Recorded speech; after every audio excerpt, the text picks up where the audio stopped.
His news? That the period of Israel's judgment was ending. Mary would bear God's Son, Jesus, the Savior and Messiah, who would inherit the throne of his ancestor David and bring God's everlasting kingdom to earth. This message, "Do not be afraid," is a refrain in the Christmas story. Appearing to a frightened Zechariah, Gabriel comforted the priest with the words, "Do not be afraid. Your wife Elizabeth will bear you a son."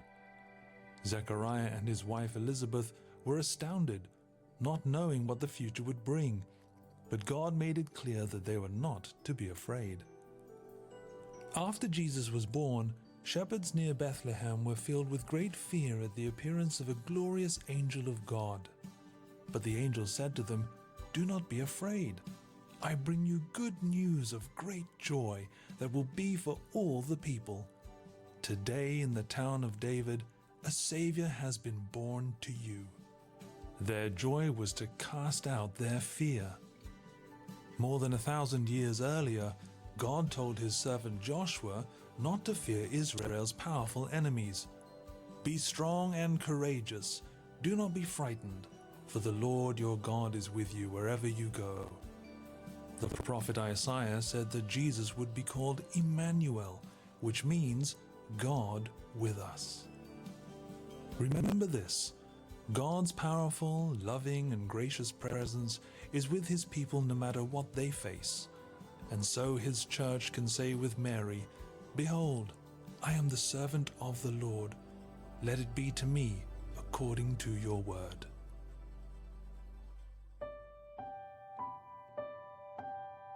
Think about it. What are your deepest fears, and how does knowing God is near comfort you? How does God's love and presence give you purpose?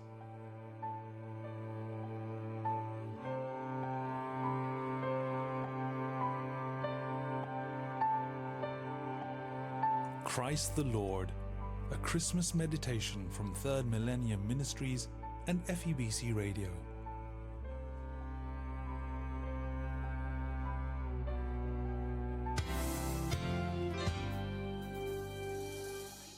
Nakikinig sa 1116 DXIS Radio Komunidad.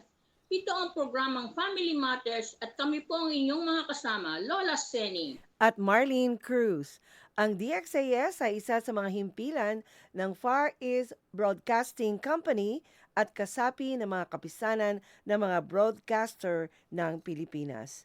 Ang FEBC po ay isang non-profit, non-commercial at donor-based radio station. At dahil po sa katapatan ng ating Diyos at sa inyong partnership, tayo po ay nagpapatuloy sa paghahatid ng mabuting balita ni Kristo. Inaanyayahan po namin kayong lahat na maging bahagi ng ating radio ministry. Iscan lang po ang QR code o mag-deposit sa ating bank accounts para sa inyong mga donations. At para po namin ma-acknowledge ang inyong mga donations, mag-message po lamang kayo sa amin. Maraming salamat sa inyong partnership at God bless. Sali po kayo sa ating kwentuhan. Mag-text sa 0916-296-6625. Pwede rin mag-comment sa ating FB page na 1116 DXIS, your community radio. O, Lola Sen, meron ka pa bang babatiin? Sigurado kang nakabati ka na lahat? Yung kaibigan ko, nagkita na kami. Si Hilda Lennon. Nag-date kami sa Nag-bonding ka agad, nag-bonding? Nag-bonding agad, na-miss ang isa't isa eh. Yung binabati ko yung mga kapatid ko. Magkita-kita tayo sa sa Aris Clan sa January 1st ang aming family reunion. Okay. At ang Estrada Clan. See you soon. May mga plano rin mag-family reunion sa Pangasinan. Wow, ha? Something to look forward to. Yes. Ang ating pong paksa sa umagang ito ay tungkol po sa mga masaya at ligtas na mga gawain para sa mga nakatatanda ngayong Kapaskuhan. Di ba nga, pag sinabing Kapaskuhan, ito'y punong-puno ng mga connection natin sa iba't ibang tao na kapaligid sa atin, ating pamilya, mga kamag-anak, mga kaibigan, mga kasamahan sa trabaho, at ito din ay nagdadala sa atin ng kaligayahan. Pero alam nyo, nakakaano din to, nakaka-cause ng stress sa mga elderlies. Kaya Yes. napakahalaga na malaman natin o makahanap tayo ng mga gawain na pwedeng-pwede sa mga senior citizen na inyong gawin ngayong Kapaskuhan. Ito pong ating paksa ngayon ay unang bahagi. Ito ang unang bahagi kung ano-ano ang mga masayang at ligtas. Yan, mahalaga kasi yun eh. Masaya at ligtas na gawain para sa mga senior citizens ngayong Pasko. Okay. Bakit kaya mahalagang maging masaya at ligtas ang mga gawain na dapat sa mga senior citizen? Kumbaga, Lola Sen, ang Pasko ay ang perfect talaga. Perfect na pagkakataon na tayo ay makipag-connect, magkaroon ng bonding sa mga taong nakapaligid sa atin. Kasi para sa mga senior citizen, yung bang pananatili ng koneksyon, no? Sa kanilang mga taong nakapaligid sa kanila sa pamamagitan ng mga laro at mga tinatawag nilang creative, emotional health and cognitive skills development na mga activities. Sinasabi mga gentle activities na pwedeng gawin naming mga elderly ay nakakatulong po para kami ay magkaroon ng tinatawag na social interaction na makatutulong para maiwasan ang isolation. Yung bang Mag-isa. Oo, Mag-isa. yung parang kinukulong mo ba ang sarili mo, Lola Sen, no? Hinihiwalay ang Oo, sarili. lalong-lalo na yung mga matanda na nasa mga care facilities. Kaya ngayong Pasko, ngayong Pasko, ang ating mga gawain, mga pinaplanong mga activities ay dapat kasali po pati din ang mga senior citizens. Kasi dyan sa pagkakataon na yan, mararanasan at mararamdaman ng mga senior citizen na mahalaga sila. Kasi kinonsider nyo ba sila, isinali ninyo sa plano nyo kung ano mga dapat ang activities nyo. Di ba, Lola Sen? Magbanggit ka nga. Anong mga activities na pwede tayong sumali? Unang-una. Decorating cookies. Oo, kasi siyempre, hindi tayo ang magbe-bake. Magaan sa atin kung magde-decorate lang. So, isa yan. Yung mga Kasi meron tayo ng mga apo, mga pamangkin na Oo. tayo kasi kahit marunong na tayo, hindi na natin magagawa 'yon. Kaya ang gagawin natin, i-assign na natin do sa mga yung mga youth, yung mga kabataan. Oo. Kayo ang gagawa ng cake, kami ang mga senior ang magde-decorate. Correct. Diba? Yan, oo. At isa pa, katulad mo, ganda-ganda ng boses mo, di sumali sa caroling, di ba? Singing carols. O kaya yung singing carols, pwede pa natin yan gawin. Ngayon. Awitan, habang nagsasama-sama, di ba? Nagsasalo-salo. Di ba kasi sa mga mostly ang family reunion ay ginagawa ng December. Yung iba kasi January na eh. Oo. So ang gagawin, mag-singing group bawat family. Oo. Diba? Tapos mag-prepare kayo ng simple token, simple gifts para sa mga magpe-perform. correct, Diba? no? Oo. At saka Lola Sen, ano din, planuhin din na yung kantang yung kantang kakantahin, kayang-kaya natin, kumbaga. At mas mainam yan kung meron pang choreography, 'di ba? Na, Yung mga hindi na kailangan ng mamamahaling mga gamit sa pwede ng kutsara, tinidor, pwede na yung takip ng kaldero para maging masaya. Most creative, di ba? oo, Nang gagawin kumbaga, natin oo, para yung mga lola kahit nasa wheelchair yan, pwede siyang correct. pwede siyang sumali sa At saka, singing carols. oo, at saka isa pa, Lola Zen, kayang-kaya din natin magbalot ng mga regalo. Oh, hindi yan Oo. mabigat sa atin. Oo. Lalo na kung, siyempre naman, hindi, ang ipapabalot siyempre sa mga senior citizen, hindi masyadong malaki at hindi rin mabigat. Kumbaga, yung mga magagaan na Magagaan lang. maliliit, di ba, na mga iririgalo, madaling anuhin yan, gawin ng isang senior citizen. Tapos, ang ano yan, pag habang nagbabalot ka ng no, nagbabalot ka ng regalo, o, di ba, minsan may maalala tayo sa kwentuhan, tawanan, biruan, o kaya, magandang Kwentuhan nung bonding time. yung mga nakaraang Christmas, 'di ba? Nung nakaraang Christmas, 'di ba? Kumbaga merong ano ba 'yun? Yung ibabalik yung nakaraan. Anong tawag nun? Balik tanaw sa memory lane. Oh, memory lane. Oo. Christmas holidays, 'di Oo. ba? Kaya nga, yung mga nabanggit namin, pwede rin kayo makadagdag kung ano pang mga mga activities na pwede ninyong isali. Basta ang mahalaga, kasali po sa pagpaplano ninyo sa mga activities ang mga senior citizen. Kasi nga po, ang Pasko ay isang panahon na ang mga pamilya ay nagkakasama-sama.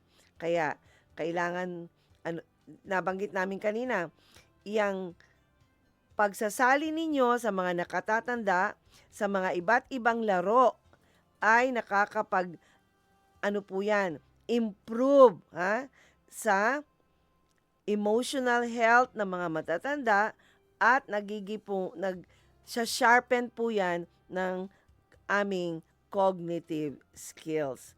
At Yung syempre, yung mga maiiwasan po natin yung mga elderly at mga senior citizen na magkaroon ng dementia. oo. Diba? Yan, totoo yan.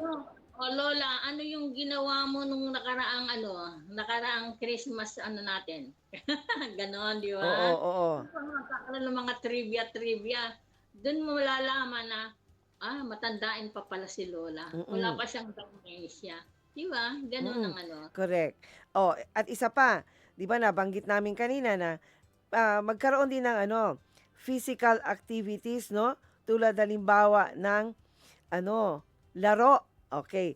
Ano mga Christmas games kaya ang para sa mga senior citizens? Kasi hindi yan nawawala pag mag-family reunion. Meron talaga yung mga holiday games. Meron, hindi yan nawawala. Plus, syempre, hindi rin nawawala ang mga prizes, no? Prizes sa mga mananalo. So, kaya dapat, pag kayo ay naghahanda ng mga regalo para sa inyong mga parlor games, meron ding para sa mga sa mga elderly. Kasi kalimitan, Lola Sen, pagka tinatawag na parlor games, ang regalo prizes, palaging mga candy, mga lollipop na hindi na kami pwede nun. So, kaya, pag-isipan din nyo kung ano yung magandang... Siguro, yung mga personal hygiene. No? Kahit toothbrush, toothpaste, yan, So, din. Sabon. Oo. Nagagamit nila yun. Cologne. Yung mga mahilig sa Oo. At saka mahalaga talaga na magkaroon kayo ng games. Yung parlor games, alam nyo bakit? Diyan kasi, talagang hindi mo maiiwasan na hindi ka tumawa, Lola Zen. Tumawa ng tumawa pag may mga parlor games. Happy feeling ang mararamdaman ng mga elderly pag may mga parlor games. Ewan ko, meron bang taong hindi tatawa, ngingiti, hahalakhak pag mayroong mga parlor games, 'di ba? Kasi yan ang kumbaga yan ang ano ba, yung isang activity na pwede ka bang maging ikaw o na hindi ka nagbabantay na, "Ay baka mamaya anong sabihin nila sa'kin," kundi ano yun, kasi united ba kayo na lahat kayo nagtatawanan, yan. Feeling mo out of place ka, Oh, 'di hindi, ba? yan totoo yan. Hindi ka out of place. Yan ang Yes. kagandahan. Pero kaya nga lang, Lola Sen, para sa ating mga senior citizen, dapat simple lang yung ano, yung laro. Hindi yung ano, medyo komplikado. Dapat simple lang. Anong isasuggest mo na parlor game o activity na laro para sa ano? Ito ginagawa namin ito taon-taon, Ano? Christmas bingo. Ayan, bingo. Oo. Oo, no? Yang bingo. Hindi ito nakakaligtaan ng ano namin, ng Aris Clan, ng ano namin, ng tuwing every January 1st na family reunion namin. Diba? Oo. Tapos, mas maganda kung ang ano nyo, kung ang mga bingo cards ninyo, ay dekorasyonan nyo din ng iba-ibang Christmas ornaments. Di ba? Mas ano yun, mas Christmas na Christmas talaga ang dating. Oh, pagkatapos, mas maganda din na wag namang bato na ang gamitin na chips, kundi maganda kung ang gagamitin niyo mga botones, mga ganun ba? Colorful kasi siya. Ang Oo. ginagamit namin, mga butong pakuan, Oo. yung mga cornet, yung mga mani. Pagdating ng ano, ay, ubos na yung pantantos. Na, tingnan mo. Diyan pala nga matatawa ka na eh. Kaya, Di ba, unforgettable, hindi mo makakalimutan na, ay, alam mo, nung nakaraang taon, di ba? Ang saya-saya. Tapos mm ba, nanalo kami ni Lloyda niyan, ni Dang. mo? Nanalo kami. No. Kaya nga, yung Christmas bingo, isali nyo po yan sa listahan ninyo. O, ikalawa, di ba, kalimitan tong ginagawa sa mga, kahit nga hindi Pasko, ginagawa to eh. Yung name the Christmas tune. Oh, yan. Yung bang mga dalawang linya lang ng isang kanta, tapos huhulaan kung ano title nun, di ba? Oh, ano yun Mas maganda kung ang tawag dyan, yung hindi recorded yung kanta. Mas maganda kung, kakantahin talaga. Yun ang, Kakanta. oo. Yan. Tapos name the tune. Tapos, pag nahulaan niya, sige nga, kantahin mo ng buo. hindi mo makukuha yung premyo kung hindi mo kakantahin ng buo. Oo. Di ba? Uy, Challenge. yan. Napaka-rewarding yan para sa atin. Kasi nga, syempre, ilang Pasko na ang naming naranasan. So, ano talaga yan? Parang dagdag points yan sa mga memories namin ng Pasko. Kasi nga, kaming mga senior citizen, iba't ibang henerasyon ang nakakasama namin habang kami ay tumatanda. Kaya, yan siya, maraming alaalang babalik sa amin pag yan ay ginawa. Oh. At saka yung ano dito, yung sa Christmas tune, meron kaming karaoke. Oo. Kami, may kanya-kanyang kanta na na nagkakantahan kami. Kaya hindi makakalimutan yan. Habang kumakanta yung isa, nagsasayaw lahat. Ay, yan ang mas Diba? maganda. Unforgettable Yan ang mas yun. maganda. Oo, kasi alive na alive kumbaga. Tama. Oo. Siyempre, nangunguna si Lola Seni. At saka pag kami konting sayawan, yung mga apo, mga anak, hilahin nyo naman din ang ang inyong lolo't lola na, alam nyo, paano lang, pa-kending-kending lang, okay na yun. Ng mga anak at saka mga apo. At saka, isa to, ginagawa namin to, kami mga, nung mga, pa kami, mga dalaga pa, no? Itong, Lola Sen, itong Christmas trivia, Yes, no? Ang, nakakatuwa, kasi, yung bang, huhulaan mo, kasi minsan ang ginagamit, kasi yung mga tradisyon, yung mga, salawikain na may relasyon sa Pasko o kaya yung mga anong tawag diyan, dekorasyon, mga Oo. kinakain. Ano 'yan, ginagawang trivia kaya masayang-masaya. Minsan nagagalit na nga yung MC na sa amin, Lola Sen, kasi hindi pa nga sinisignal na sumagot na, sinasagot na namin, hindi nagagalit na. May sumisigaw na. Oo, kaya nga kumbaga, para bang ang gulo pero masaya, masaya siya. Oo, ako Kami nga naman, kami naman ang pine-prepare namin, trivia, yung mga ilang magkakapatid ang Aris Clan, ilang magkakapatid sila Lola Seni, yung oo. ganyan. Uy, maganda Ang 'yan, pangalan ng panganay, mga ganyan ang ano ang buong pangalan ni Lolo Sido, yung mga ganyan. Ano ang buong pangalan ni Lola Rosa? Ganun ang mga namin Uy, trivia maganda 'yan question. kasi anong tawag diyan, mas nakikilala nila ang mga iba't ibang miyembro ng pamilya, 'di ba 'no? Kasi Oo, lalo na kalimitan yung nga, mga, eh. ay ganun pala yun. Ilang taon na si Lola, si Atseni, ganun. Anak ko, itakbuhan na yung mga apo. Bulong ang nasa mga nanay, ilang taon na si Lola Seni. Mm, Di ba? Para oo, makasagot. Tapos may maka-prepare kayong mga simple token mm. para doon sa makakasagot. Diba? Itong huling babanggitin ko, Lola Sen, ito yung laro na, ang tawag dito, nakakatawa pero malapit ng mag-away ang mga pinsan ko dahil dito sa Christmas Pictionary. Kasi hindi naman Mm. kami lahat magaling mag-drawing. Yung Mm. kanyang yung pag-drawing, buti sana kung kasi bubunutin mo man kung ano i-drawing mo. Tapos ipapakita mo, huhulaan nila kung ano yon, no?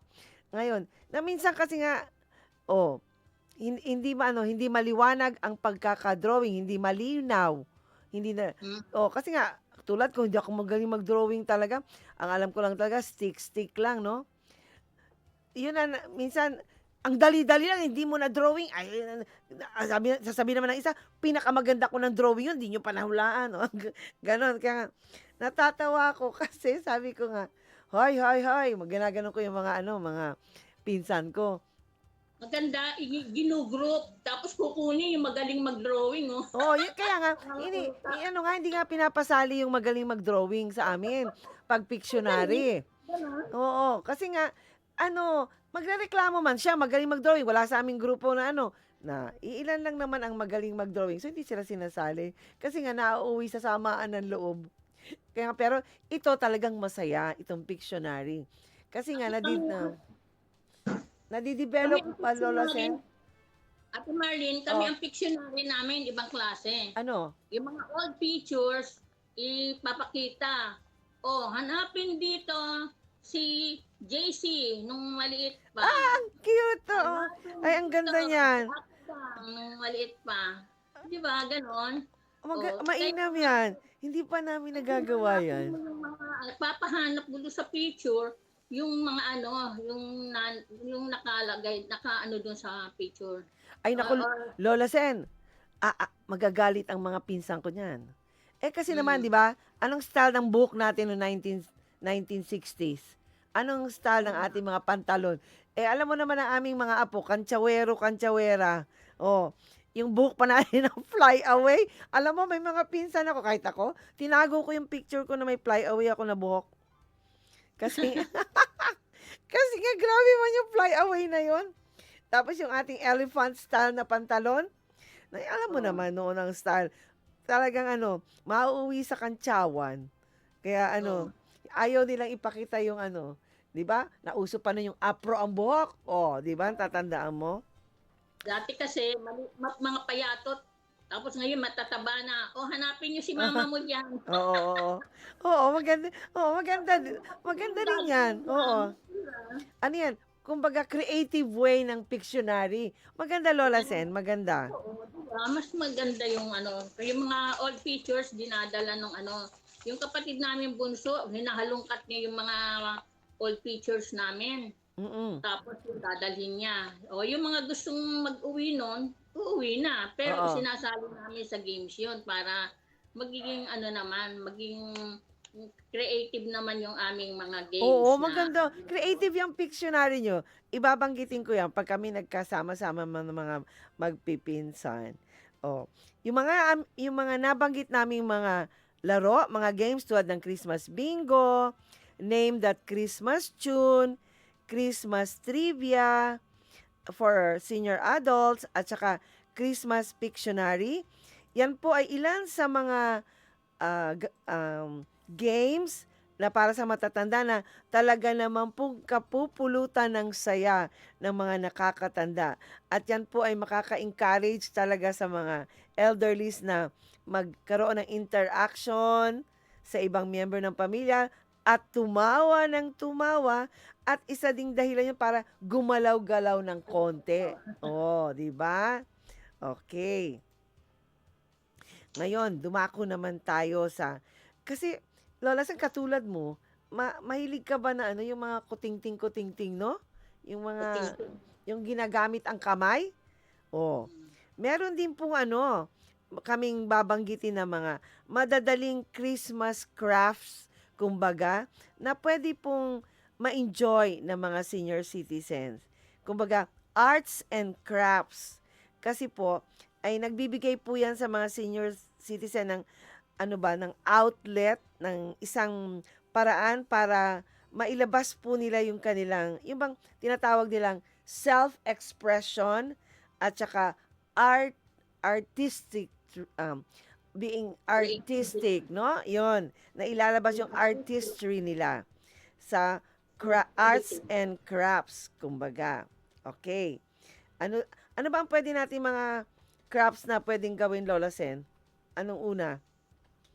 Itong ano, Decor, holiday ornament decorating. oh, no?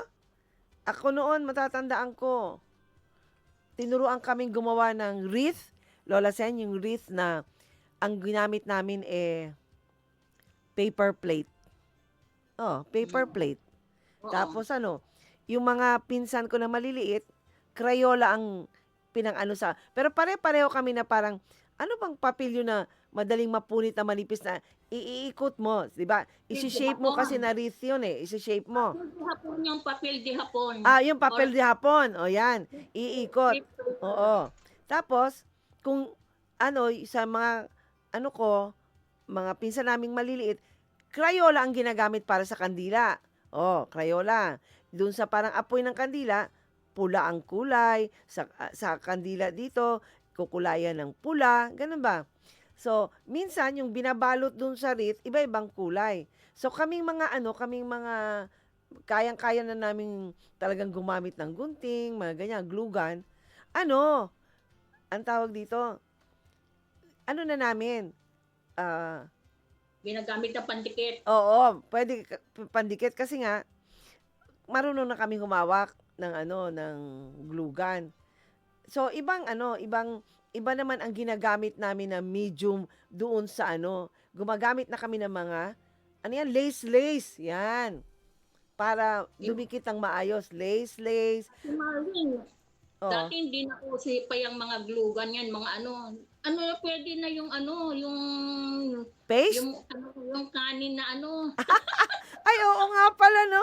Nung araw, kanin lang palang ginagamit natin na paste. Pandikit yun. Oo, correct, no? Kasi marami tayong dyaryo. Uso kasi yun, wala pa yung mga mga Colored papers. Oo. cellphone na yan.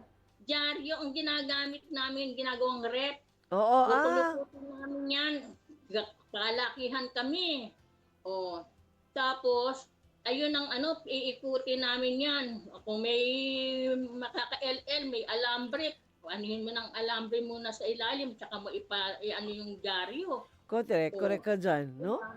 At Tapos yung mga lumang magazine na ayun ang gupit-gupitin mo, yun ang gawin mong oo, pandikit. dagdag pa dyan.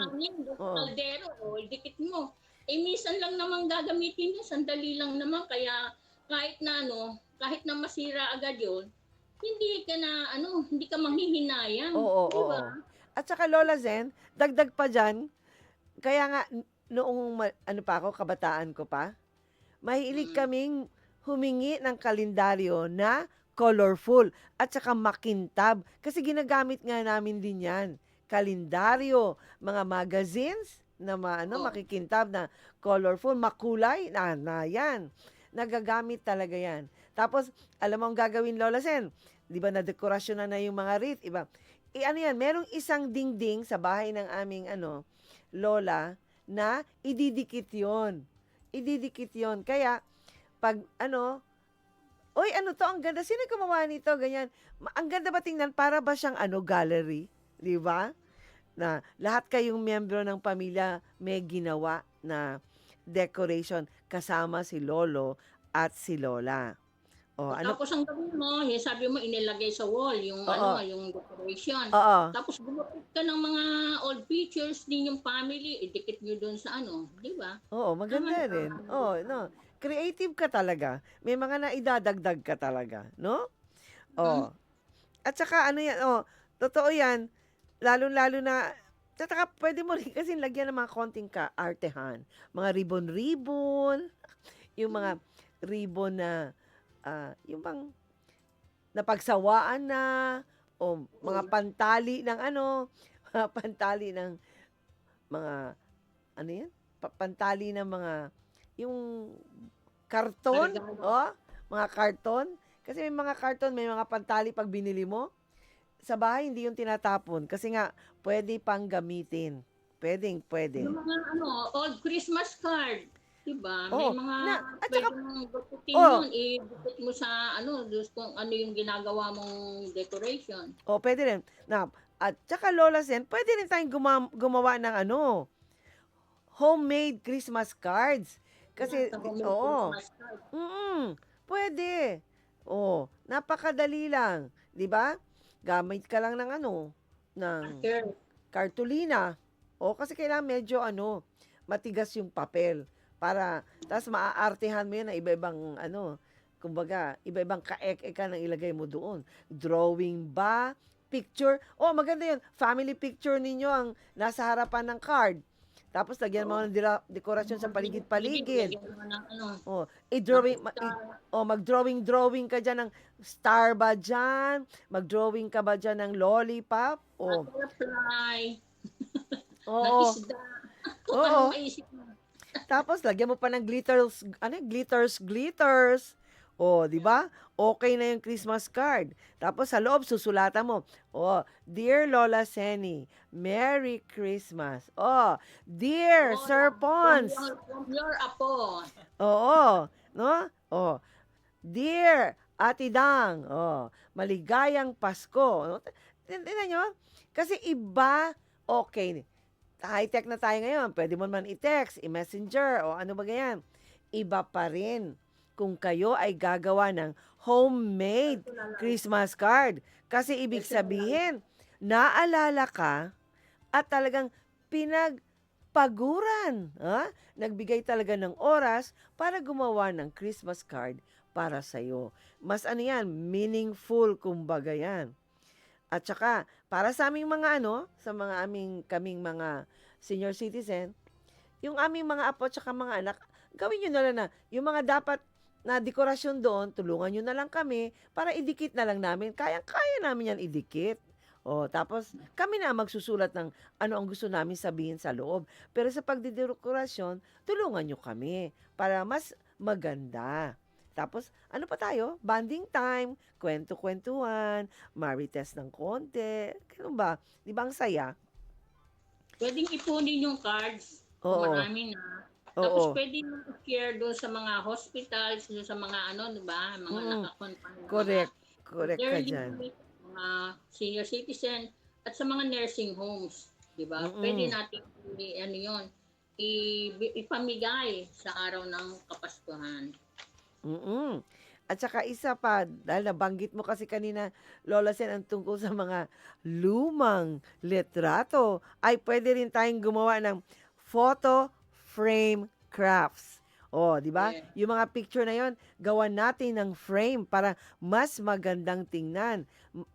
Gandahan talaga natin kasi gagawin natin dekorasyon at pwede rin natin gawing pangregalo. Di ba? So, Ako, Ate Marlene, Oo. since elementary, high school, mahilig ako magpa-picture. Di ba usong-uso nun yung mga Photoshop? Oo, yes, oo, Photoshop. From high school, first year, second year, basta taon-taon meron akong picture, iniipon ko yun. Inilagay ko sa illustration board. Nilagay ko doon sa wall. Mm. Tapos, may age yung kung ano. Oo. Tapos, pag akyat ng hagdan, naka-display. Tignan mo. Pag may aakyat ng mga kapatid, mga kamag-anak, sinong artista yan? Oo, tingnan mo. At Hindi saka, ko makalimutan yun. Ngayon, alam mo, hanggang ngayon, dito andun pa sa akin, rin na, nasa akin pa yun, ang mga picture na yun. Yung iba, nasa cellphone ko na. Nasa gallery ko na. na, Mawala man yung nandun pa rin sa aking gallery. Diba? oo.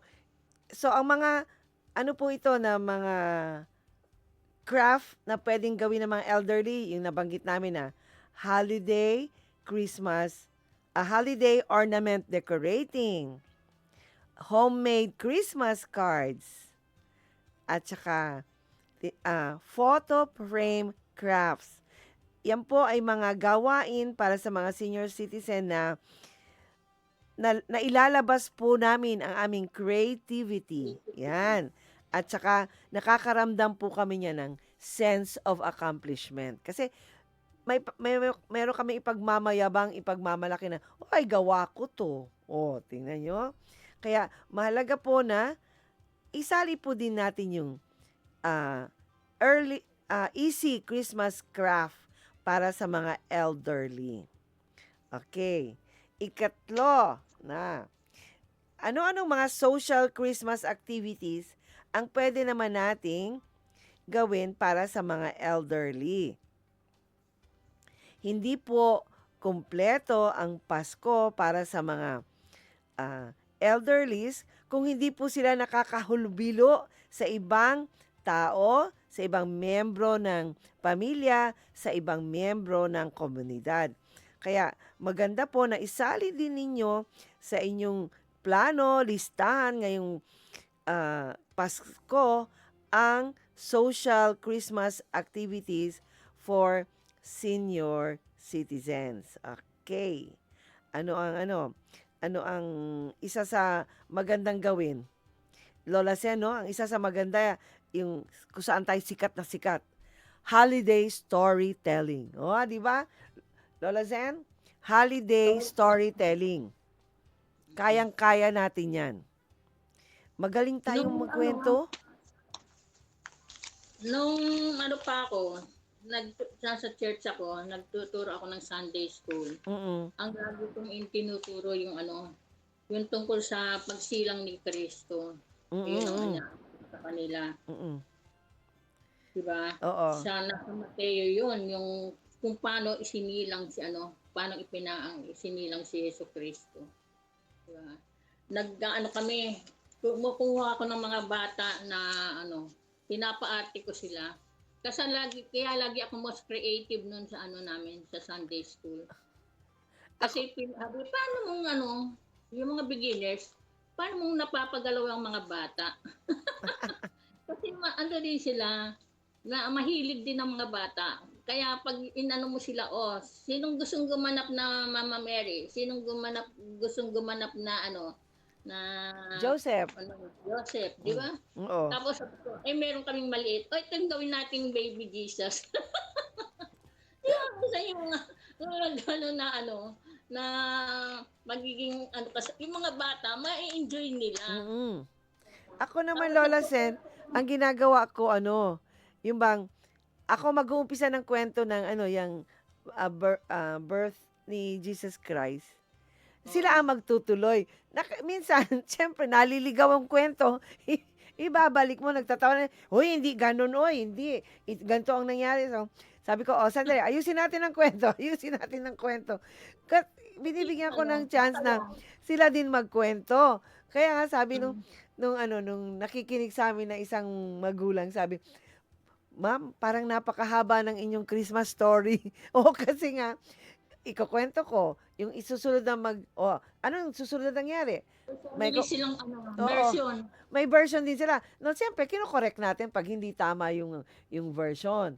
O, tapos, yung part na nga na sasabihin, sino yung mga bumisita? Sasabihin ng isa, mga kaibigan. Anong kaibigan? Sasabihin naman ng isa, wala siya pa kaibigan doon. Sabi ko, oo, walang kaibigan. Ganon. Ang natatawa din ako, Lola Sen, pag nagpapaliwanag ba ako na pinanganak si Jesus sa sabsaban, sa barn ba kung saan, di ba ang sabsaban, doon nilalagay ang pagkain ng mga tupa? Di ba, no? You know? Oo. Magsasabi talaga sila na, anong itsura nun? Anong ganyan? Sabi ko kasi nga, wala namang sabsaban ngayon eh. Wala na nun. Mga dayami. Mga Oo, dayami. oo. Hindi rin nila kilala ang dayami. Kaya di ba? nga eh. Oo, kaya nga. Kaya pag nagtuturo tayo ng Sunday school, dapat may visual aids. Correct, May yan. sabsaban. Oo. Di ba? Mm-mm. Pictures, yung mismong actual na dayami. O ano, di ba? Mm-mm. Oo, pero maganda talaga to, yung storytelling, yung holiday storytelling na yan. Ako naman sa mga estudyante ko, ikinukwento ko yung alam mo yung Christmas Carol na kwento? Yan, kinukwento ko yan sa kanila, yung Christmas Carol. Isang yan, classic story sa literature. Yan. Saka yung mga na mga Christmas song. Mm-mm. Si for the candy cream around the Christmas tree. For the happiness with all the family. Ours for the ring the friend. Memorize pa? The ring the fame. Eyes for the icing on the cake, the sweet as sugar cane. S is for the stockings on the window. T is for the toys. Tapusin mo na. T is for the toys. Beneath the trees at town. S. M S. for the A is for... M na ba? M. Sorry lang. M for the mistletoe where everyone is kissed. A. is for The angels. angel who is up a Christmas wreath. S. And is for a Santa who made every kid his friend. Be good and I'll bring you everything in your Christmas alphabet. Capital C. Ay, very good. Yan. Yung acronyms na yun, gumawa kami ng Christmas. Tapos bawat bata, naka-costume sila ng Christmas. Naka-angels, may yung mga lalaki sila ng mga pastol, di ba? Yun gandang presentation. Kaya nagiging may na-awardan ng teacher. Correct ka dyan. Dahil Lola Zen. May mga assistant teachers ako. Hindi pwedeng ako lang dyan. Kailangan meron kang mga kasamang mga ibang teachers. Yes, oo. Na dahil kinanta mo yan, Christmas alphabet, isa rin sa activities na mai-enjoy ng mga senior citizen ay yung tinatawag nilang Christmas Carol Sing Along. O katulad nyo, meron kayong karaoke na, di ba? Ang mga sasabayan, no? Di ba? Karaoke, meron -1, meron pang +1. Di ba? Yan. Pag pinatugtog yung mga kanta na yan, tapos sasabayan. Di ba? Ang nangyayari, minsan, may nagjujuwet, minsan may nag-trio, minsan parang choir na sila, buong pamilya na kumakanta kasi lalo na pag pamilya. Nagiging choir na eh. Marami nang sumasabay. Oo. Ako napapansin ko, pagka Jingle Bells, ang dami namin kumakanta. Pero pagka kinanta na yung Silent Night, mataas man yan, maiiwan sa kalagitnaan, 2 na lang, minsan 1 na lang. Pag mataas ang to. Oo, kasi mataas siya. Pero pag Jingle Bells, ay nako. At saka, Jingle Bell Rock. Okay. At saka Lola Sen, pinakahuli para sa ating social Christmas activities ay yung movie night. Pipili tayo ng isang pelikula na merong Christmas ang theme at maghanda tayo ng mga pamerienda at saka mga pichi-pichi ba yung mga maliliit na pagkain? Oh, Yan. yan. Opo. Pwede yan. Oo. Gulaman juice. Oh, Ay, yung mga naalala ganyan. ko. Ah, Okay, ano Cropek. dyan? Ito yan. Cropek. Popcorn. Ganyan. Okay. Um, malapit na tayong magpaalam Lola Sen. So, ang ikalawang bahagi po ng ating paksa ay atin pong ah, ilalahad sa inyo sa susunod po na Huwebes. Lola Sen, manalangin tayo. Manalangin po tayo. Panginoon, maraming salamat po sa araw na ito na binigay niyo sa amin. Sana po narinig po ng mga anak namin, ng aming mga apo, ang mga gawain sa mga gawain at mga plano na gagawin nila ngayong Pasko. Sana po, Panginoon, maalala nila na isali kami, gawin kaming bahagi ng kanilang mga plano sa pagse-celebrate po ng Kapaskuhan. Panginoon, idinadalangin ko po ang bawat pamilya na sa darating po sa Paskong ito po, hindi po kami nakatutok kung ano ang aming ihahanda, kung ano po ang aming iririgalo, kundi mapagnilay-nilayan po namin kung ano po ba ang status ng aming relasyon sa iyo. Panginoon, naway maalala namin na ikaw ang dahilan. Ikaw ang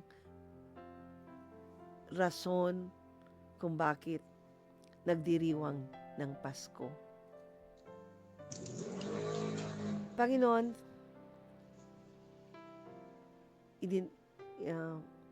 pinagdarasal po namin ang lahat po ng mga senior citizen na sana po ay maging masaya ang kanilang Pasko. Sana po makasama nila ang kanilang mga mahal sa buhay, kanilang mga kaibigan, at hinihiling po namin, Panginoon, na regaluhan niyo po sila ng peace of mind, ng good health, at sa mga may sakit po, dinadalangin po namin na sila po'y gumaling agad. Dinadalangin din namin na i-provide mo po ang lahat ng kanilang financial need. At higit sa lahat, Lord, pinapanalangin na hindi po magsawa ang aming mga anak, ang aming mga apo sa pag-aaruga sa amin. Panginoon, maraming pong salamat sa aming mga caregivers. Bigyan mo po sila ng kalakasan, ng mahabang pasensya, at higit po sa lahat, pagmamahal para sa amin. Panginoon, ang lahat ng ito ay inaalay namin sa iyo. Maraming salamat po. Amen. Amen. Nice po naming pasalamatan ang aming mga technicians na sila Romel Paulino, Rolando Alfonso. Abangan po ninyo ang susunod na programang Radyo Singkauman kasama si Uto Mobin. Tandaan po ninyo, tuwing alas 9:30 ng umaga, Lunes hanggang Sabado, ay mapapakinggan ang Family Matters. At syempre po naman, tuwing araw ng Linggo, mula alas 7:30 ng umaga hanggang alas 8, ay mapapakinggan ang Move Kids Radio. Ako po si Marlene Cruz. Ako po naman si Lola Seni. Ang Family Matters ay kasama ninyo sa pagtataguyod ng pamilyang Pilipino. God bless. See you on Thursday. Bye-bye. Bye!